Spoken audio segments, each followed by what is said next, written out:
Hello friends, last class में हमने micro organism के बारे में पढ़ा था। 4 माइक्रो ऑर्गेनिज्म होते हैं, बैक्टीरिया, फंजाई, एल्गी और प्रोटोजोआ। इन सब के बारे में हमने थोड़ा पढ़ा था। तो चलिए आज की क्लास हम स्टार्ट करते हैं। They are also used in cleaning up of the environment. ये माइक्रो ऑर्गेनिज्म जो होते हैं ये हमारे एनवायरनमेंट को क्लीन करने के लिए भी इनका यूज किया जाता है।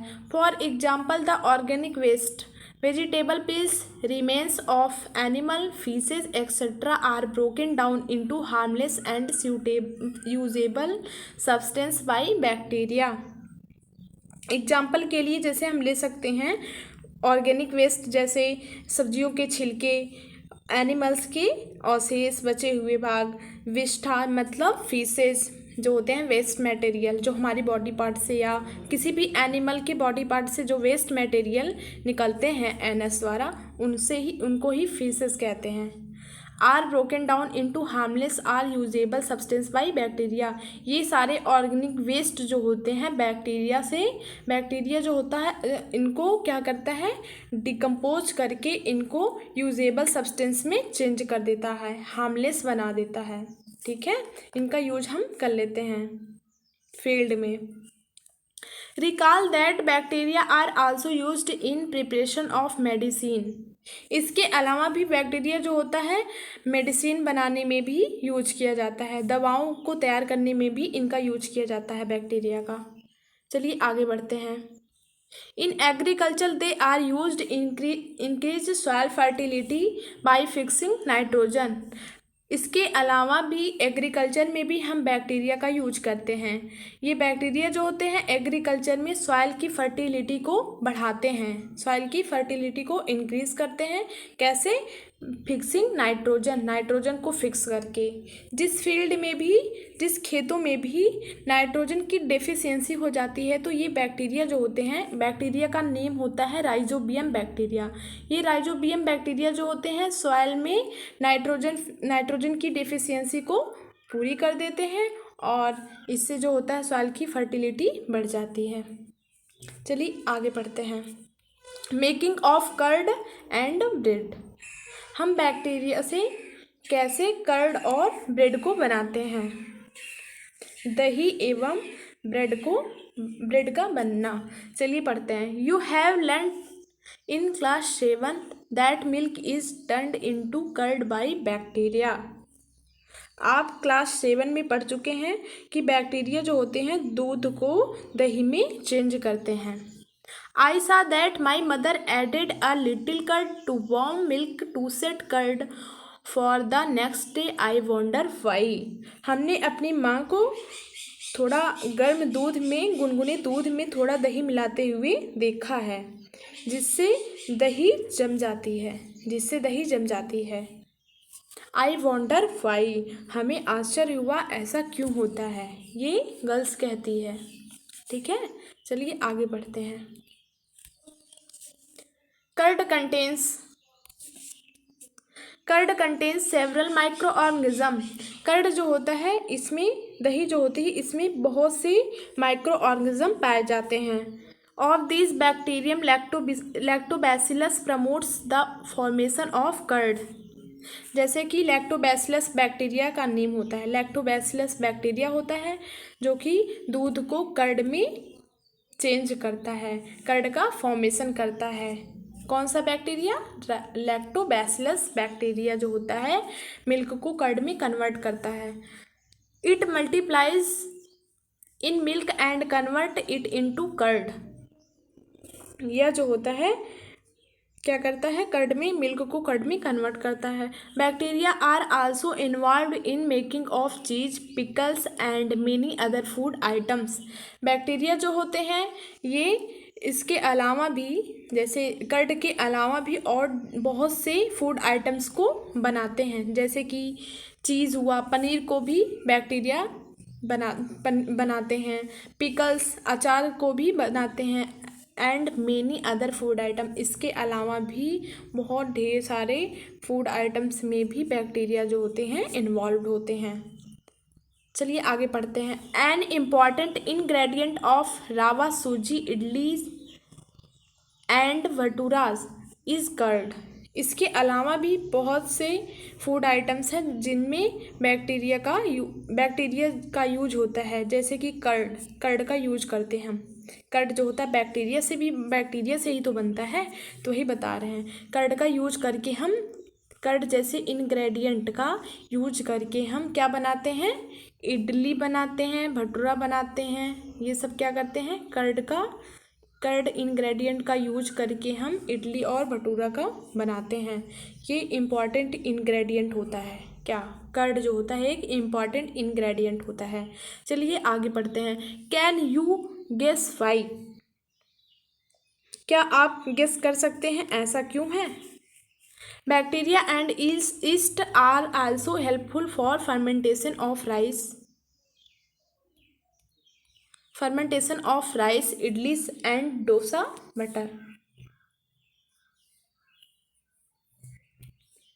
बैक्टीरिया और ईस्ट चावल के आटे के फर्मेंटेशन में हेल्प करते हैं, जिससे इडली और डोसा बनता है।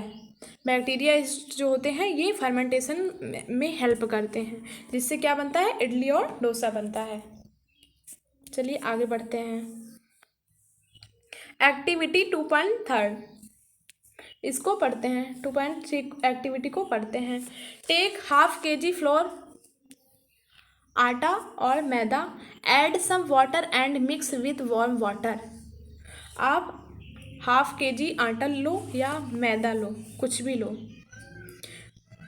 इसमें क्या करेंगे हम, वाटर को, थोड़े गुनगुने वाटर, हल्का सा गर्म वाटर को ऐड करेंगे। किसमें, आटे में ऐड करेंगे, और सम शुगर को भी ऐड करेंगे और उसको मिक्स कर लेंगे।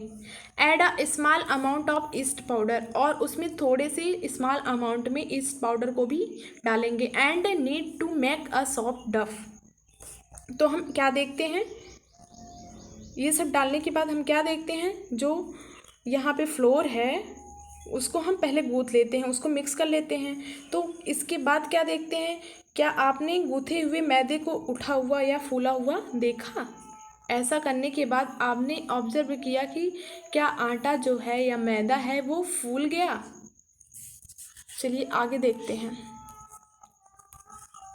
मैदा विथ ईस्ट पाउडर, यहाँ पे देखिए मैदा है या फ्लोर, आटा है, कुछ भी, या मैदा है। इसमें क्या किए हमने, पहले वाटर को, हल्के से गुनगुने वाटर को ऐड किया, फिर ईस्ट पाउडर को ऐड किया, फिर शुगर को ऐड किया।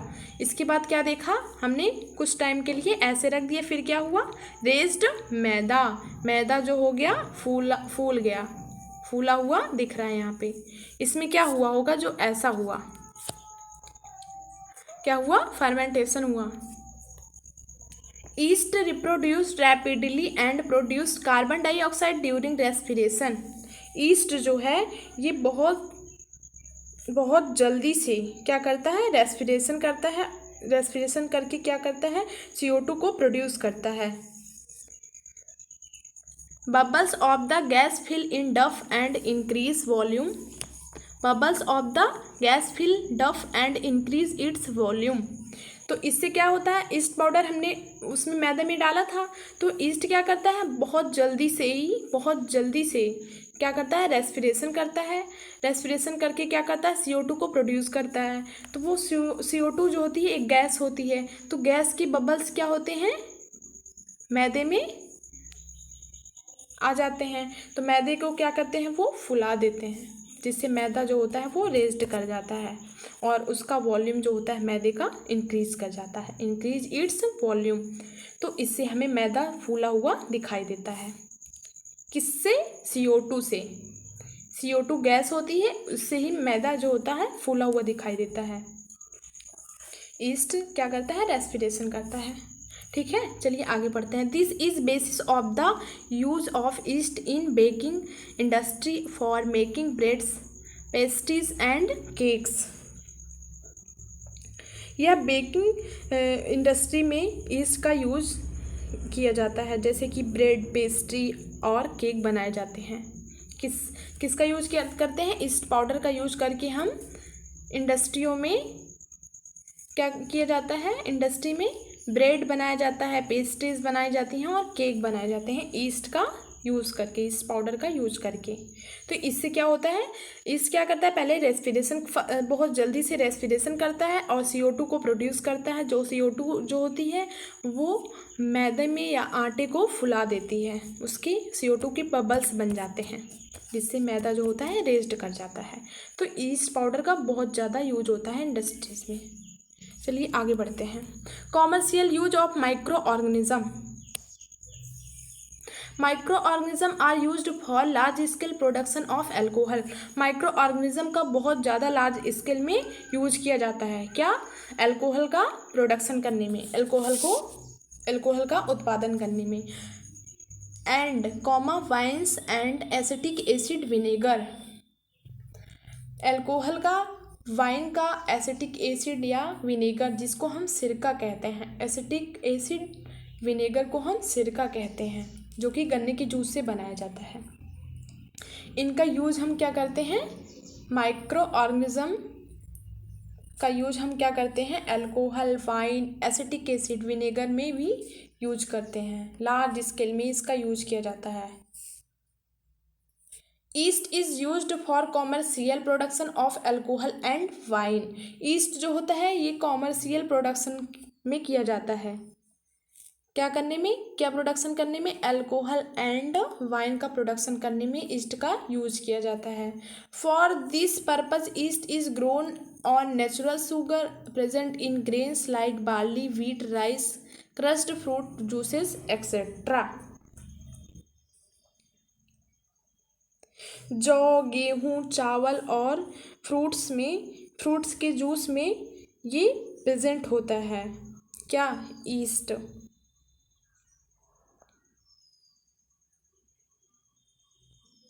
ठीक है,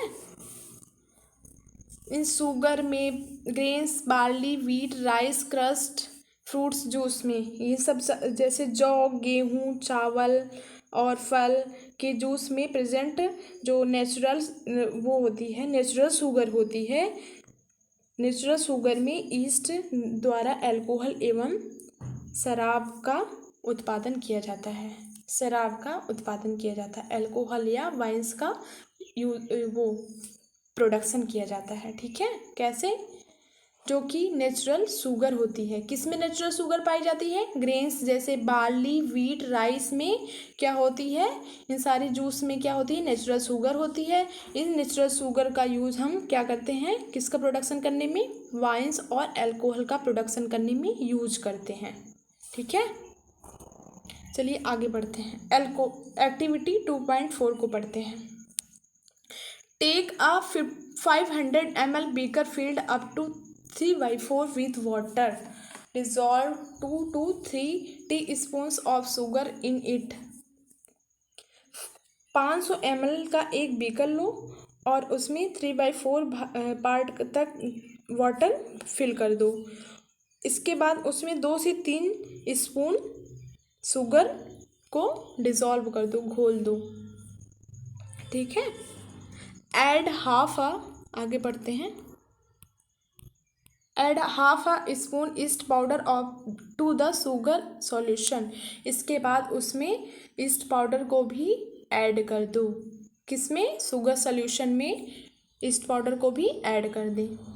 keep it covered in a warm place 4 to 5 hour. इसके बाद हम उसको ढककर किसी गर्म जगह पर 4 से 5 घंटे के लिए रख दें। Now smell the solution. इसके बाद उसमें क्या उस सॉल्यूशन में क्या स्मेल होती है। ठीक है, उस जो सॉल्यूशन हमने तैयार किया उसमें क्या स्मेल आती है, कैसी स्मेल आती है। Can you get a smell. क्या आपने उस स्मेल को देखा है, स्मेल को फील किया है। चलिए आगे बढ़ते हैं। इसके बाद आप उस सॉल्यूशन को सूंघ कर देखिए, स्मेल करके देखिए, can you get a smell. चलिए आगे बढ़ते हैं। This is a smell of alcohol as sugar has been converted into alcohol by yeast. This process of conversion of sugar into alcohol is known as fermentation.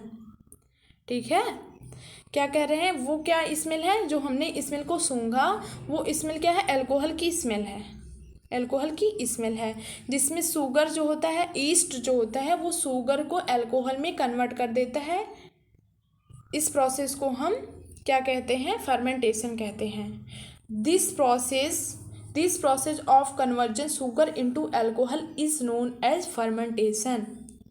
Yeast जो होता है वो sugar को alcohol में कन्वर्ट कर देता है, इस प्रोसेस को हम फर्मेंटेशन कहते हैं। ठीक है, चलिए आगे बढ़ते हैं। लुईस पास्चर डिस्कवर्ड फर्मेंटेशन इन 1857। लुईस पास्चर एक साइंटिस्ट थे जिन्होंने 1857 में फर्मेंटेशन की डिस्कवरी की थी। ठीक है, इसको लर्न कर लीजिएगा। चलिए आगे बढ़ते हैं। Medicinal use of microorganism. Microorganism का हम मेडिसिन में क्या यूज करते हैं, ये सब पढ़ेंगे। माइक्रो ऑर्गेनिज्म का मेडिसिन में उपयोग, यूज, चलिए पढ़ते हैं। Whenever you fall ill the doctor may give you some antibiotic tablet, capsule और इंजेक्शन सच एज पेनिसिलिन। जब कभी आप बीमार पड़ते हैं तो डॉक्टर आपको पेनिसिलिन का इंजेक्शन देते हैं या कोई अदर एंटीबायोटिक की टैबलेट या कैप्सूल को देते हैं। The source of this medicine is micro organism.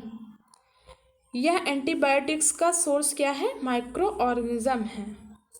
ये एंटीबायोटिक्स जो होती हैं माइक्रो ऑर्गेनिज्म से बनाई जाती हैं। दीज मेडिसिन किल और stop the growth of disease causing micro organism. ये जो मेडिसिन होती हैं जो कि माइक्रो ऑर्गेनिज्म से बनाई जाती हैं, ये मेडिसिन जो होती हैं हमारे बॉडी में जो माइक्रो ऑर्गेनिज्म हैं जो हमारी बॉडी को डिजीज़ कर रहे हैं, जिससे हमें डिजीज़ हो रहा है, उन माइक्रो ऑर्गेनिज्म की ग्रोथ को स्टॉप कर देती हैं या उनको मार देती हैं। ठीक है, सच मेडिसिन आर कॉल्ड एंटीबायोटिक्स। ऐसे मेडिसिन को हम एंटीबायोटिक्स कहते हैं। चलिए आगे बढ़ते हैं। These days a number of antibiotics are being produced from bacteria and fungi. आजकल हम बैक्टीरिया और फंजाई से मेनी एंटीबायोटिक्स मेडिसिन का प्रोडक्शन कर रहे हैं। जैसे कि हम एंटीबायोटिक्स की कुछ नेम देखते हैं। Streptomycin, tetracycline and erythromycin are some of the antibiotics. ये सब क्या है, एंटीबायोटिक्स मेडिसिन के नेम हैं, को लर्न कर लीजिएगा। चलिए आगे बढ़ते हैं। यहाँ पे देखिए, यहाँ पे दिए commonly known as antibiotics which are made from fungi and bacteria. ये जो होते हैं फंजाई और बैक्टीरिया से बनाए जाते हैं। ये सब एंटीबायोटिक्स के जो हमने ऊपर नेम पढ़े हैं वो सब क्या होते हैं, ये antibiotics fungi and bacteria micro organism से बनाए जाते हैं। The antibiotics are manufactured by growing specific microorganisms and are used to cure a variety of disease. ये एंटीबायोटिक्स जो होते हैं मैन्युफैक्चर किए जाते हैं स्पेसिफिक माइक्रो ऑर्गेनिज्म से, और इनका यूज जो होता है variety of disease, many disease में इनका यूज किया जाता है। किसका यूज किया जाता है, एंटीबायोटिक्स का बहुत सारे रोगों की दवा में इनका यूज किया जाता है। बहुत ढेर सारे एंटीबायोटिक्स होते हैं जिनका अलग अलग डिजीज़ में यूज किया जाता है। वैरायटी ऑफ डिजीज़ यहाँ पे दिया है। चलिए आगे पढ़ते हैं। Antibiotics are even mixed with feed, livestock and poultry of check microbial infection in animals. ये एंटीबायोटिक्स का यूज हम करते हैं जैसे कि लिव स्टॉक, पशु आहार, जो एनिमल्स जो होते हैं जिन फूड को खाते हैं, जिस चीज़ को भी खाते हैं, कोई चाहे ग्रास हो या कुछ भी हो, उसमें हम उनको इस एंटीबायोटिक्स को मिला के दिया जाता है। लाइव स्टॉक एंटीबायोटिक्स को उनको मिलाकर दिया जाता है। And poultry to check microbial infection in animal, और जो पोल्ट्रीज होती हैं उनमें भी उनको भी मिला के दिया जाता है एंटीबायोटिक्स। ठीक है, जिससे उनको कोई भी माइक्रोबियल इन्फेक्शन ना हो, जिससे एनिमल्स में कोई भी माइक्रोबियल इन्फेक्शन ना हो। इसलिए कोई भी एनिमल्स हो उनको एंटीबायोटिक्स मिक्स करके उनके भोजन में दी जाती है। They are also used to control many plant diseases. इसके अलावा एंटीबायोटिक्स का यूज हम प्लांट डिजीज़ को भी कंट्रोल करने में भी करते हैं। प्लांट डिजीज़ कोई भी हो उसमें अलग एंटीबायोटिक्स आते हैं जिनका यूज हम करते हैं, प्लांट के लिए भी करते हैं। तो इससे हम कह सकते हैं कि प्लांट और एनिमल्स हुए, ह्यूमंस हुआ, सबके लिए भी एंटीबायोटिक्स जो होते हैं मेडिसिन बनाए जाते हैं और अलग अलग डिजीज़ में इनका यूज़ किया जाता है। ठीक है, चलिए आगे पढ़ते हैं। It is important to remember that antibiotics should be taken only on the advice of qualified doctor. ध्यान रखना चाहिए आपको कि डॉक्टर के बिना एडवाइस के आपको कोई भी एंटीबायोटिक्स दवा नहीं लेनी चाहिए। इसलिए डॉक्टर की एडवाइस पर ही आप एंटीबायोटिक्स दवा लें और उन एंटीबायोटिक्स दवा का एक कोर्स भी होना चाहिए। Also you must complete of the course. उन जो भी आप एंटीबायोटिक्स मेडिसिन ले रहे हैं उनका एक कोर्स होना चाहिए, प्रिस्क्राइब्ड बाय द डॉक्टर से प्रिस्क्राइब्ड हो। चलिए आगे पढ़ते हैं। If you take antibiotics when not needed और इन रॉन्ग डोज,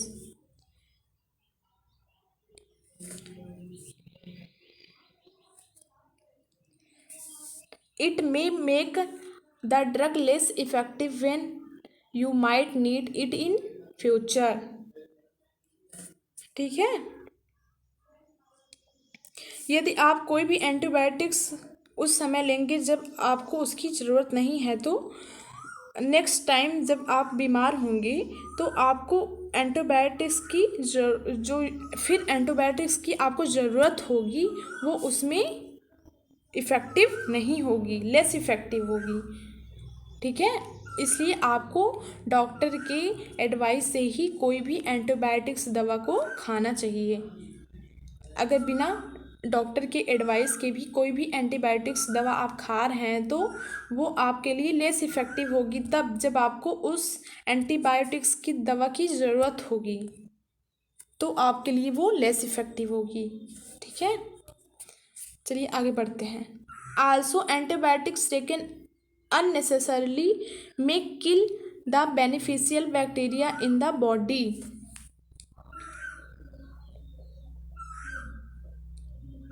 इसके अलावा अननेसेसरली रूप से कोई भी अगर आपकी बॉडी में एंटीबायोटिक्स है तो आपके जो बेनिफिशियल बैक्टीरिया हैं आपकी बॉडी में वो उनको मार देंगे। समझ रहे हैं, इसमें ये कह रहे हैं कि जो भी एंटीबायोटिक्स की ज़रूरत आपकी बॉडी में नहीं है, अगर आप उसको भी खा रहे हैं तो आपकी बॉडी में वो जाके बहुत हार्मलेस होंगे। क्या करेंगे, जो हमारी बॉडी में यूज़फुल बैक्टीरिया हैं, बेनिफिशियल बैक्टीरिया हैं, जो बेनिफिशियल बैक्टीरिया हैं उनको वो क्या करेंगे, किल कर देंगे। चलिए आगे बढ़ते हैं। Antibiotics however are not effective against cold and flu as these are caused by viruses। सर्दी जुखाम और फ्लू में एंटीबायोटिक्स जो होती है इफ़ेक्टिव नहीं है क्योंकि यह डिजीज़ जो होता है ये वायरस द्वारा होता है। ठीक है, इसलिए सर्दी जुखाम होने पे एंटीबायोटिक्स नहीं लेनी चाहिए क्योंकि ये हमारे लिए इफ़ेक्टिव नहीं है।